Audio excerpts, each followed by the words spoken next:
and I would have them all take this assessment, and I could almost guarantee the companies that were going to fail based on how similar they were to each other. So you had a lot of people that would come in. This guy really gets me, but it's not helpful for the team. He gets me because we're the same person. Right. Welcome again to It Doesn't Take a Genius. Ramsay is what my partner normally says, but I'm saying it today because it's true. For the second episode in a row, we have a guest who is related to me and has the last name Ramsay. This is my brother Luke Ramsay, everybody. Does Mike get any family members? Not yet. I would love to see his daughter on the show, but that'll be for another day. And actually I should just go ahead and tell people what the episode is about so that they'll still tune in. We're going to talk about StrengthsFinder with a longtime Gallup certified strengths coach. That's why Luke's here today. But before we get into that, did you notice what shirt I'm wearing? Oh, yeah. This is our dad's company shirt. So he was in the last episode. It's like a whole bunch of Ramsay branding. Yeah. Of all sorts. Everything. All Ramsay branding. Everything is about Ramsay for the last couple episodes. But so I was telling you this earlier, Luke, that we had 4 episodes on Gallup's Q12 survey, which is their culture survey. And that was awesome. And we kept talking about, we got to bring Luke on because you were the 3rd Gallup certified strengths coach in the Commonwealth of Kentucky, correct? Correct. And have been doing it for 7 years-ish. With how many, how many have you done, do you think? Ballpark 1,000?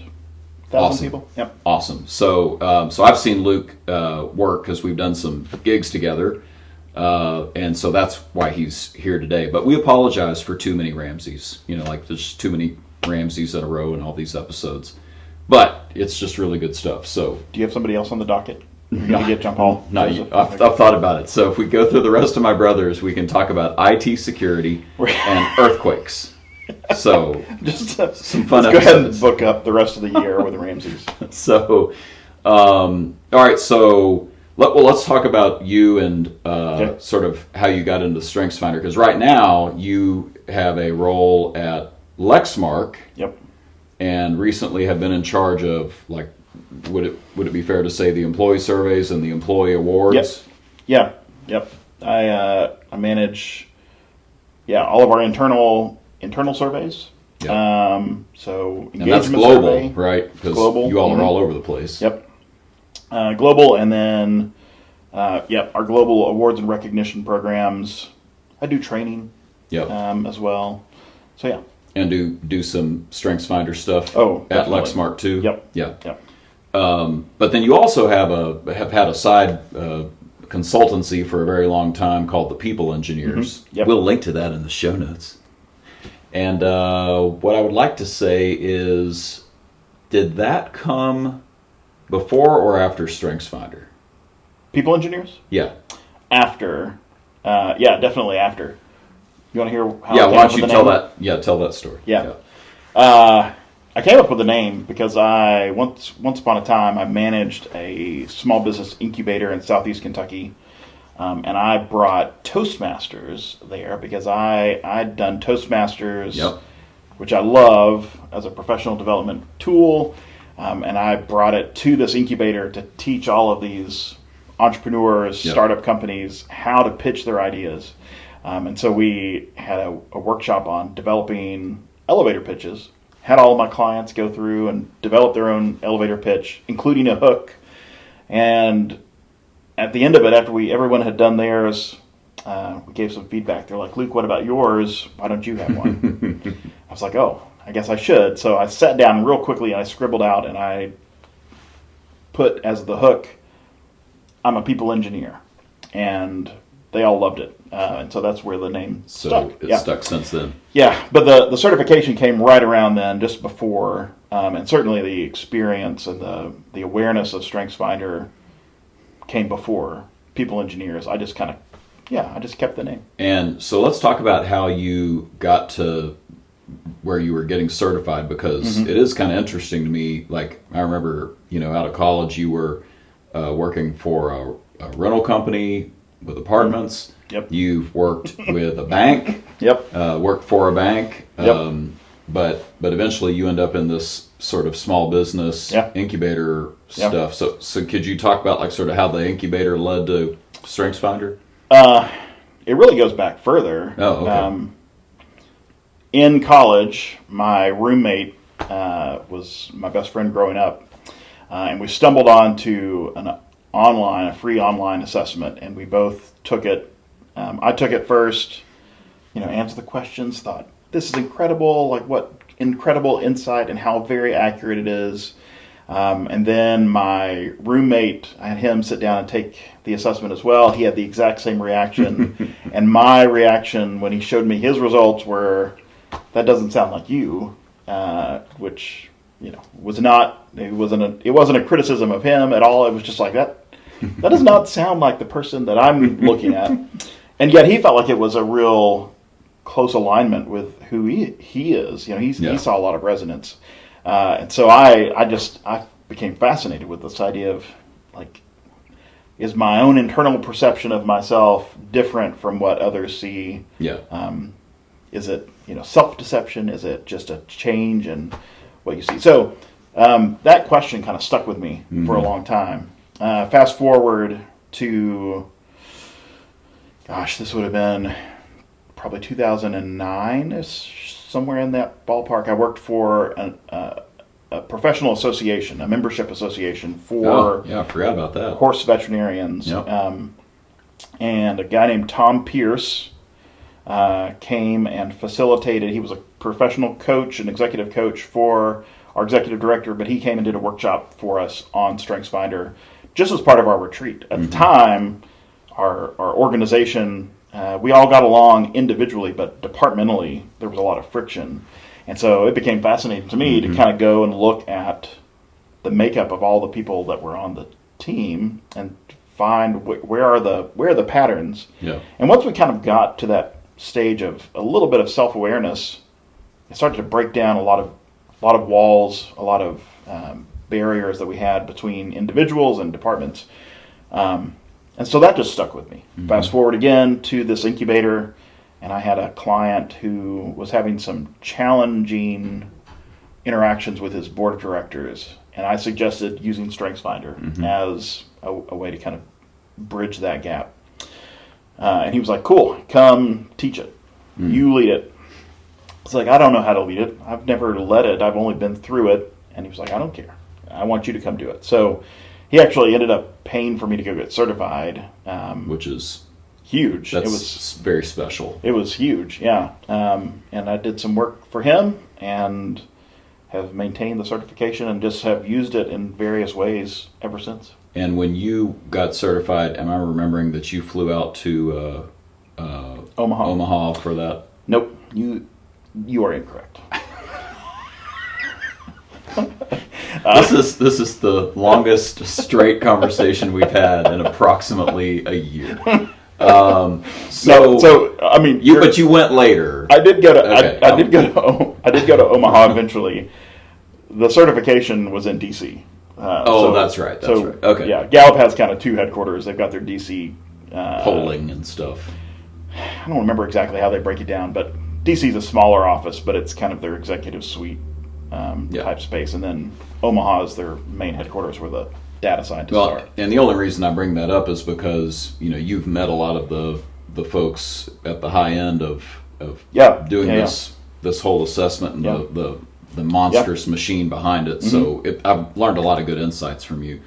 And it's funny, talking about how you didn't think your roommate, lined up with that assessment, and that's something.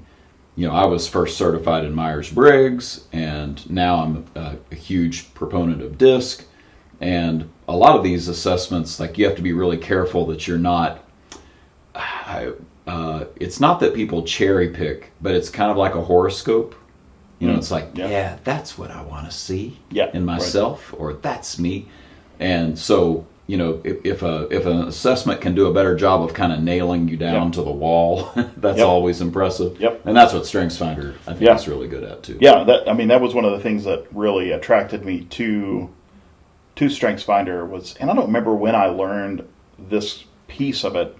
It may not have been until actually I got certified, but there's a lot of things about the assessment itself that are different that I really like, such as there's a 20-second limit to answering a question.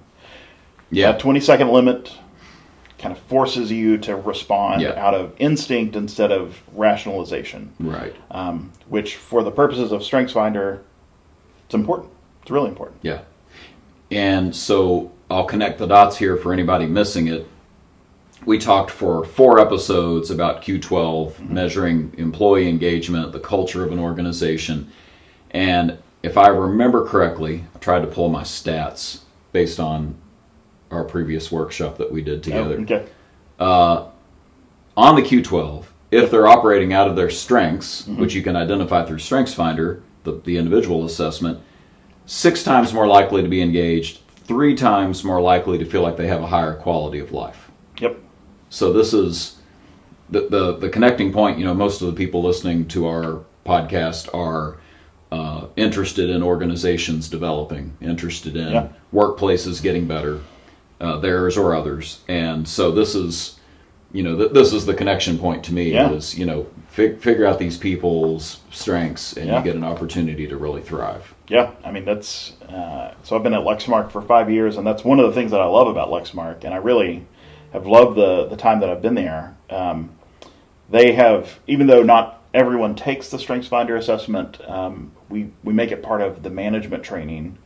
So any new manager goes through it, and we really emphasize embedding that concept of strengths into the management training so that they are thinking about how can I bring out the best of the people that are on my team. And we see it a lot. We actually see it happen, and our engagement scores are astronomical. We don't use Q12 for... You've got like an internal thing that you do. We've developed our own, but we do a whole lot of benchmarking with external companies, and so we can compare notes and say, how are we doing versus the rest of the industry? And we're kind of you're good. Off the charts. That's awesome.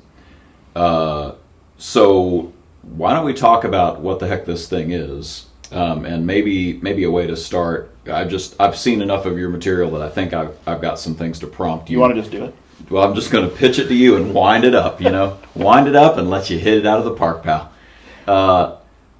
Talent is not the same thing as strength. Correct. All right. Well, thanks, everybody. Yeah. You want to run with that? Nope, I'm good. So that is one of the major misconceptions when people take this, and I think any assessment is they come out of it thinking, this has now told me who I am, right, and now I can go and tell other people who I am based on this assessment, and that's not the point. Right. Using the assessment to learn and have a better understanding of yourself and a different language to talk about yourself helps you have the groundwork to do personal development. And so talent is kind of the first stage.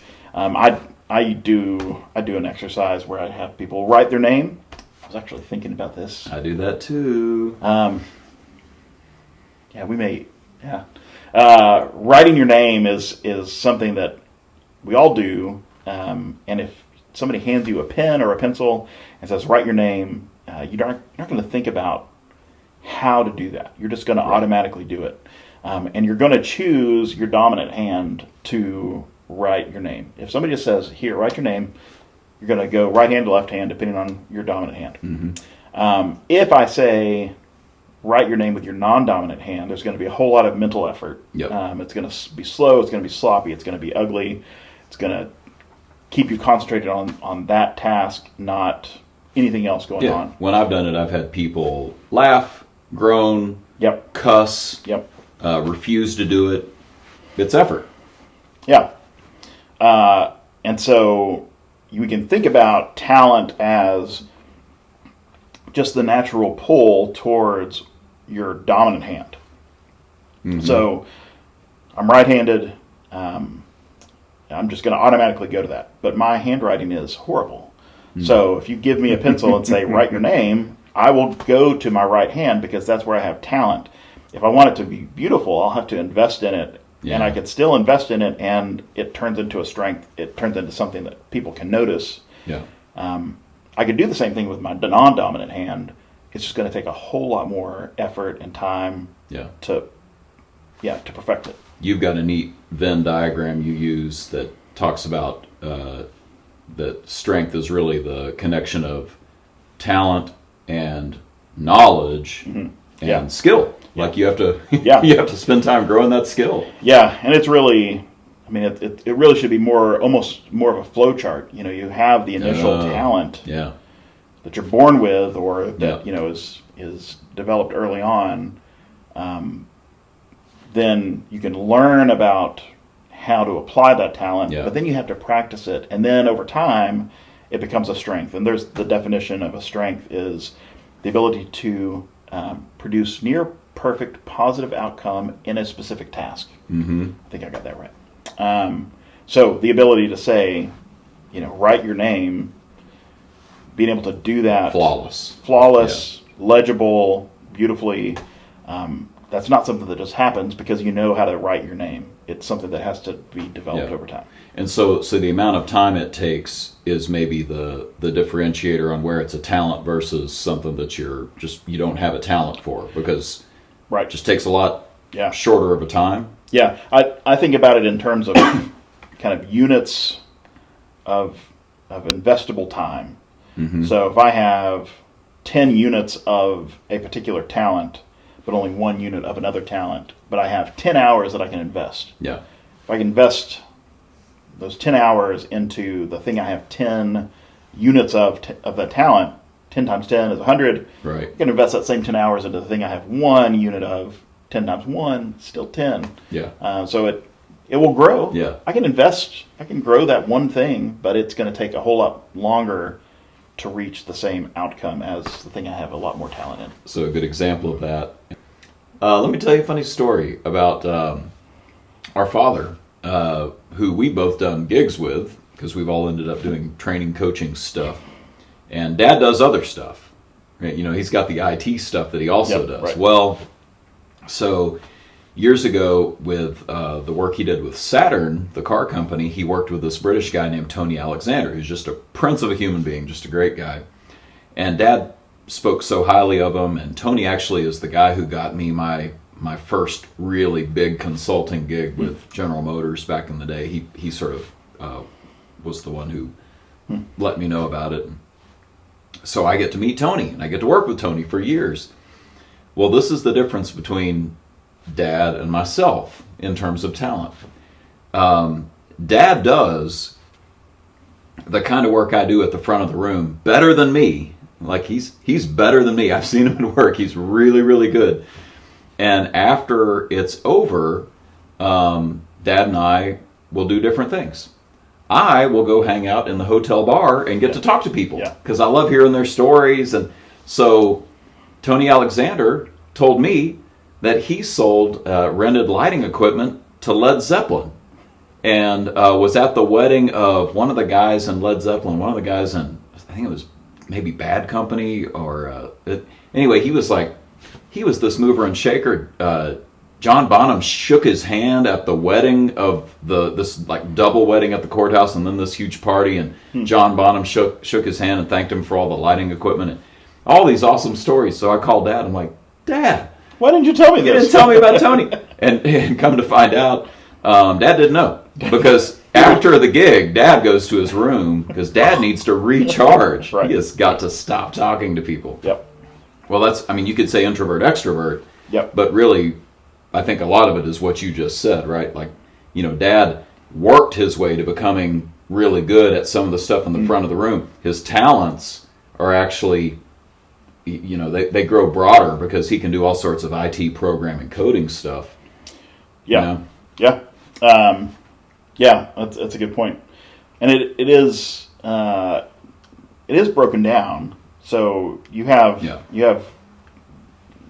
are 34 strengths, 34 talents.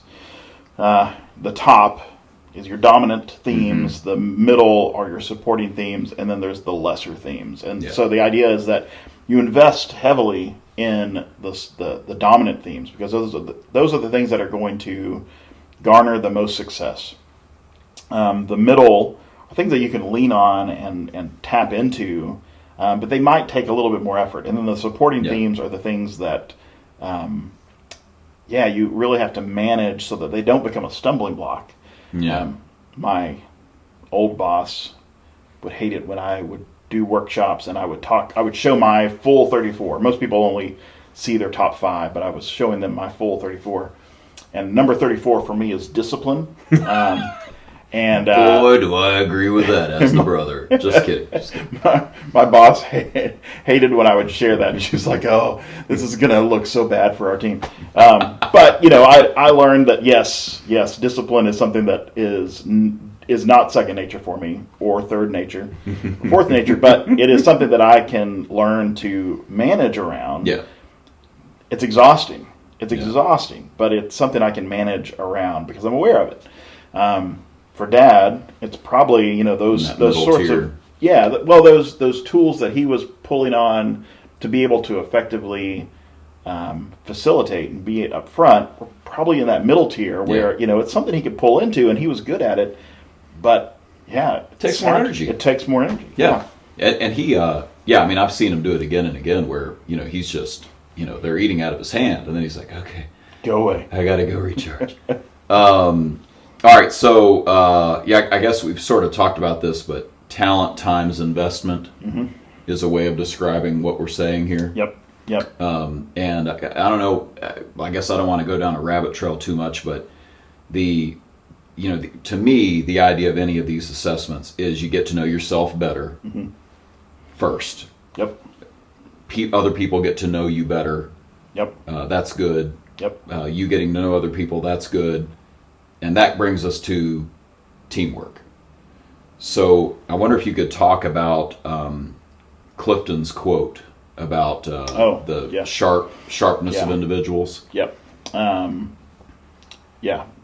People are not well-rounded. People are sharp. Teams are well-rounded. That's Don Clifton, the founder of the assessment, and I love it. I love that concept. Because our tendency, and I think this is a lot of it's cultural, our tendency is to say, I've got to be good at everything. Yeah. And so if there's something that I have a weakness in, then I need to invest my focus and my time in building that piece up.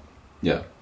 So if you're not a public speaker, if you're not comfortable in front of a crowd, you should invest in that so you get better at it. Mm-hmm. The whole idea, though, of investing where you've got strengths says no. That's actually counterproductive.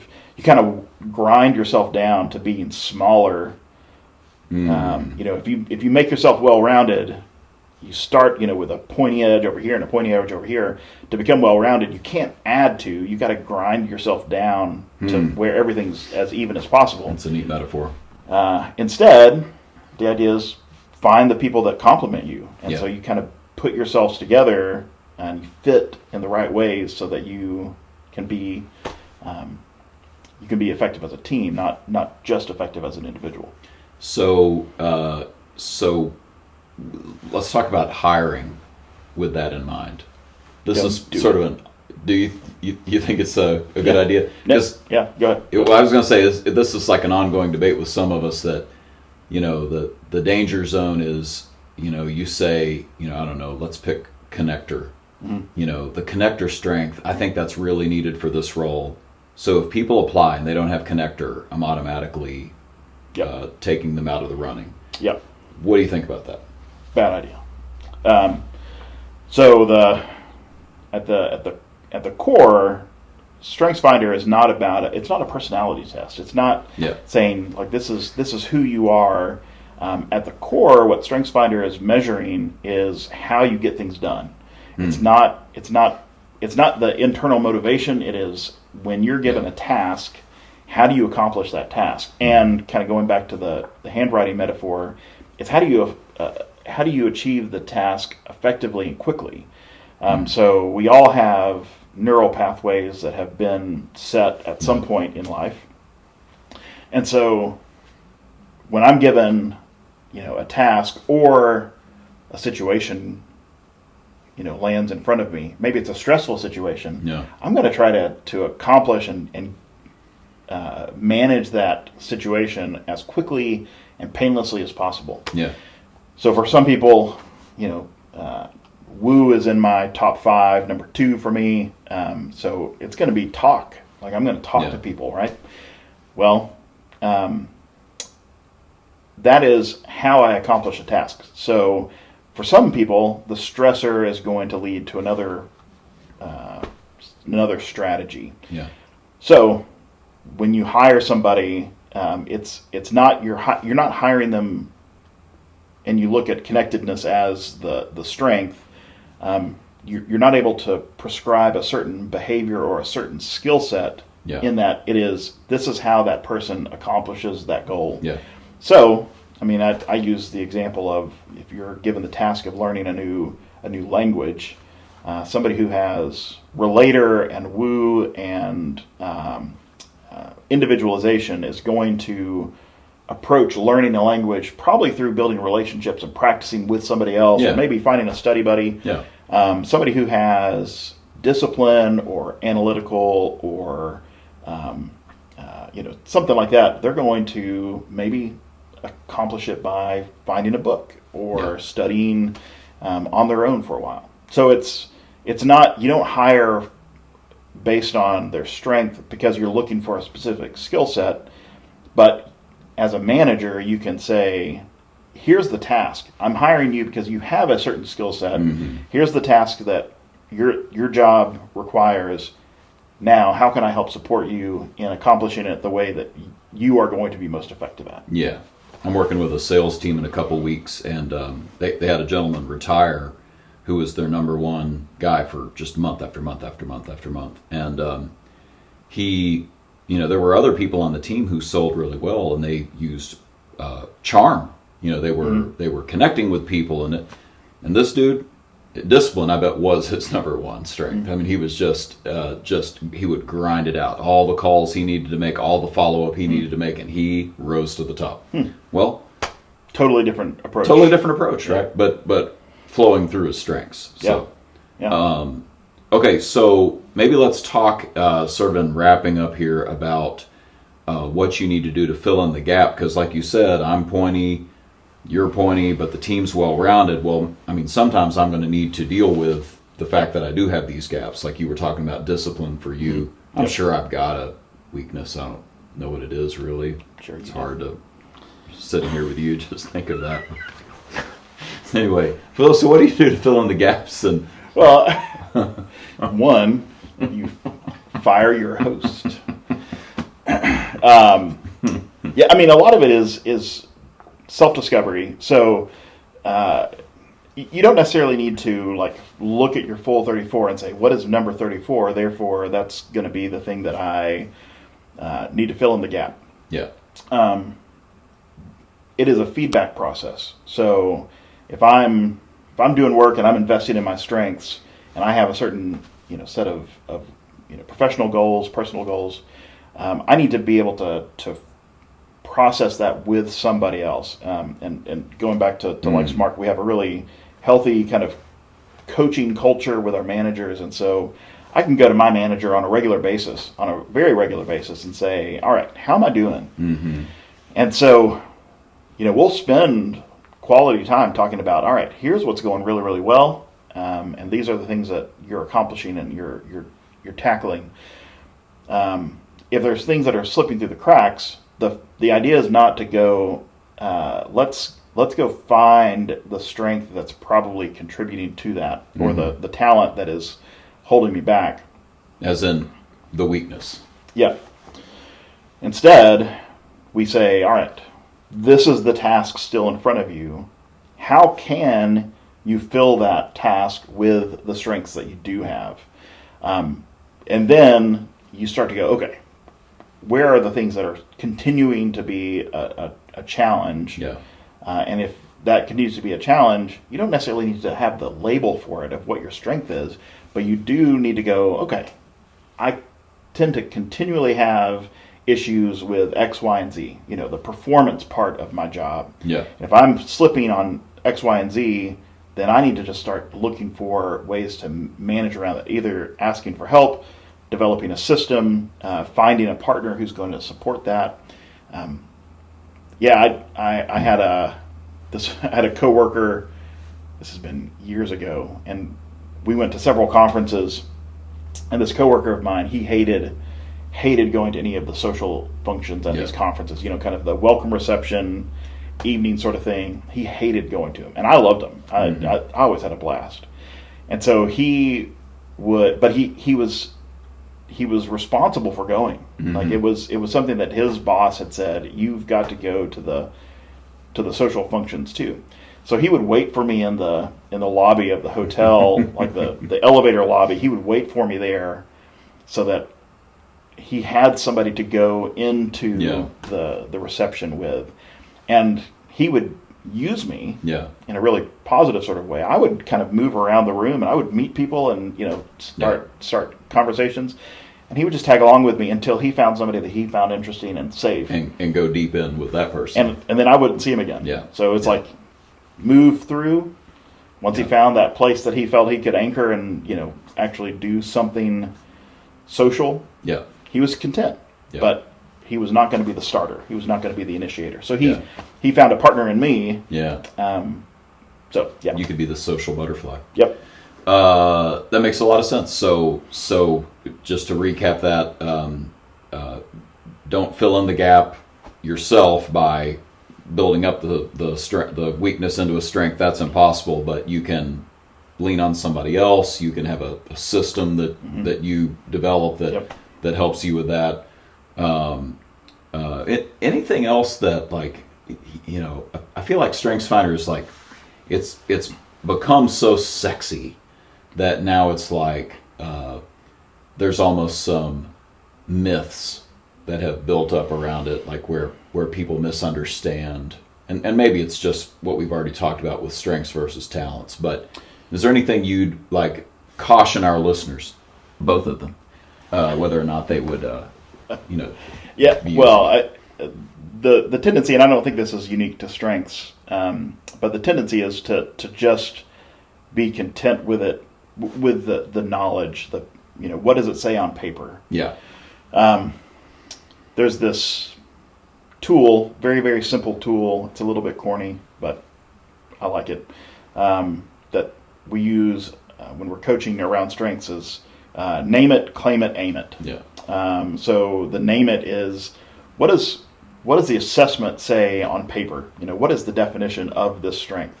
So that's really important, just to understand, like, what does this word mean? So Mark used connectedness. I talked about woo. There's all these words within the strengths ecosystem that may not make sense right off the bat. So do you understand what the word means? What that's describing? The claim it piece, I think, is really the most fascinating piece, because these strengths show up differently for different people. And understanding how they show up for you is very important. So I have a strength called includer. I also have this one called woo. Woo stands for winning others over. It's a very social, I'm very comfortable in social situations. A lot of people who have woo, like the stereotype is that they're loud. They like to be the center of attention. They like to, the karaoke singer, that sort of stereotype. Karaoke, sure. Well, I mean, like, not everybody is comfortable getting up in front of a group of people, but a lot of people who have woo, that's the tendency. They're totally comfortable. Yeah, sure. I hate that. Like, the idea of singing karaoke is horrific to me. I have this strength called woo, or includer, that is all about making sure that people who are on the outside feel like they're included. So, to me, I can marry those two strengths together, and when I go to, a welcome reception sort of scenario, instead of going to the center of the room and where the spotlight is and the biggest crowd is, I'll tend to kind of move around the outside and find that person who, is there because their boss said you got to be here, and I'll make friends with that person, and I can make them feel included pretty quickly, and then they're happy. Like, they've got a friend, they've got a connection. But I'm able to leverage both those strengths. somebody who has woo and maximizer, for instance, like they may want to be in the center of things. So understanding the claimant piece is understanding, how does this show up for me? Like how is it unique in my situation? And then the aim it piece is like, now how do I develop it? How do I take that concept? How do I use this kind of unique dynamic that only occurs in me? Yeah. How do I apply that to accomplish the goals that I'm trying to accomplish? So that's a great place to end it. Name it, claim it, aim it. And we've had actually a saying on our podcast several times that you've got to name it to tame it. If it's a bad thing, you've got to define it and manage it. Wow. I like how we take our jobs really seriously.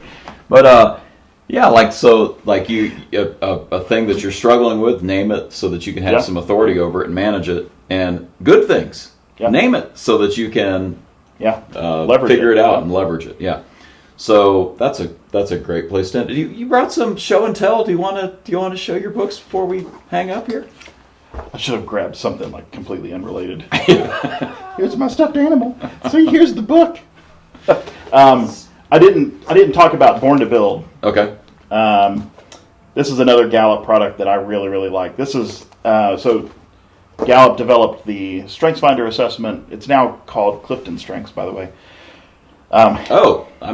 Thank you for correcting that. It's so embedded in the way we talk about it, it's hard to change. But Born to Build is it started as an entrepreneurial StrengthsFinder assessment. So it's kind of taking the same concept and the same approach, but applying it to entrepreneurship and starting a business. They've now rebranded that one as well to BP10, Builder Profile 10, and I love that as a concept. So it really kind of doubles down on that concept of sharp and how you fit together with other people. So if you're trying to build a business or a nonprofit or a division within a company, there are certain things that you've got to have as part of it, and you have to have all 10 of them, not just a couple of them. And so it's going to take a team. It's going to take a team. And so when I was running the incubator, I started having all my clients take that assessment. They would come in, I'd have them take the assessment, and then I would say, I'd first ask them, who's your team? Like, who are the people that are going to help you accomplish this goal? And they would bring people in, and I would have them all take this assessment, and I could almost guarantee the companies that were going to fail based on how similar they were to each other. So you had a lot of people that would come in. This guy really gets me, but it's not helpful for the team. He gets me because we're the same person. Right. But the companies that had true diversity of thought and skill, they accomplished a lot. Even companies that people said, there's no way that's going to succeed, the ones that had like the right mix of talents, they're still here. Yeah. So that's it. Okay. Anything else before we cut it off here? I just want to say thank you for having me on. Such a bunch of bull. So thanks for joining us, Luke. And there's ukulele music playing in the background now, and our good friend John Wolf is gonna give us our outro. So awesome. Thanks, John. We're gonna also link to all your books and stuff, and Luke is available.